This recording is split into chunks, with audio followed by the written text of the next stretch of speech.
Good morning, friends. We are looking this morning again in the book of Mark, starting with chapter 12, verse 13. And starting there, we are going to see a bunch of people asking Jesus questions. Is it okay to ask God questions? Absolutely. Asking a question is one way we can get to know somebody.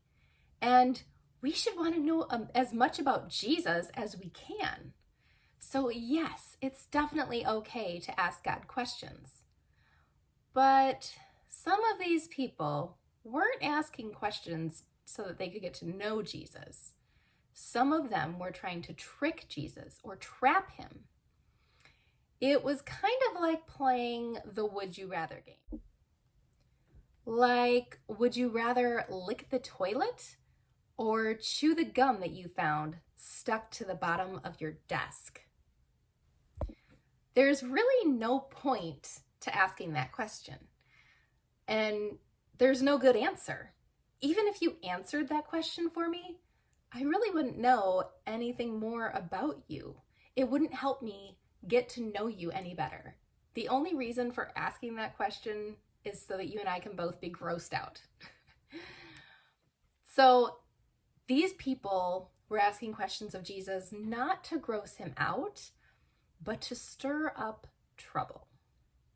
The first group of people asking questions of Jesus were the Pharisees. Now, the Pharisees were supposedly these religious leaders, but unfortunately, these religious leaders loved power more than they loved God. They asked Jesus, should we pay taxes to Caesar? Now, their goal was to get Jesus arrested. Now, Caesar was like a king in Jesus' day, but some people even treated him like a god. I think Caesar even felt like he was a god sometimes. Now, as religious leaders, the Pharisees knew that it was wrong to consider anybody a god except for the one true God.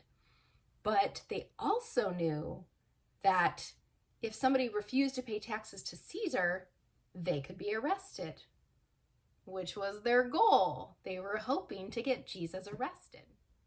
So the Pharisees' question was kind of like asking your mom or dad who their favorite child is.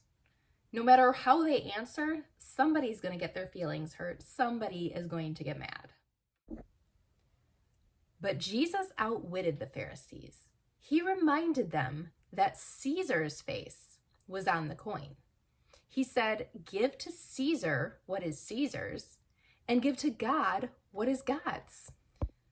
We can follow laws and pay taxes and still give God our hearts and our obedience. Now, the next group of people to ask Jesus questions were the Sadducees.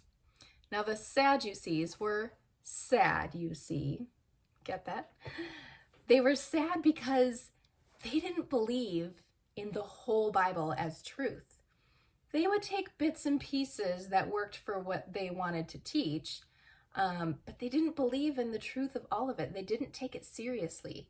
They didn't even believe in life after death or heaven. Wouldn't that make you sad? They were sad, you see. The Sadducees asked Jesus about people who had been married more than once. Like if a woman's husband dies and she remarries, well, who would be her husband in heaven then? Now, it was silly for them to even ask this question because they didn't believe in heaven or life after death. It would be like me asking, what shoe size does Bigfoot wear? If I don't believe that Bigfoot even exists, well, it would be ridiculous to ask about his shoe size or to expect an answer because I'm not even going to believe the answer because I don't believe in Bigfoot. So maybe the Sadducees thought that they could trick Jesus by asking an impossible question. But we know that with Jesus, nothing is impossible. And Jesus knew the truth. Jesus knew that there is a heaven and an afterlife, And he knows that it's different from what we might think of here on earth. It's not going to be just like earth. When we get to heaven, there's not going to be husbands and wives. We're all going to be so in love with God that that won't even matter. So Jesus reminds them to read and believe what is written in the Bible, in God's word. Now, lastly, a religious teacher asks a question.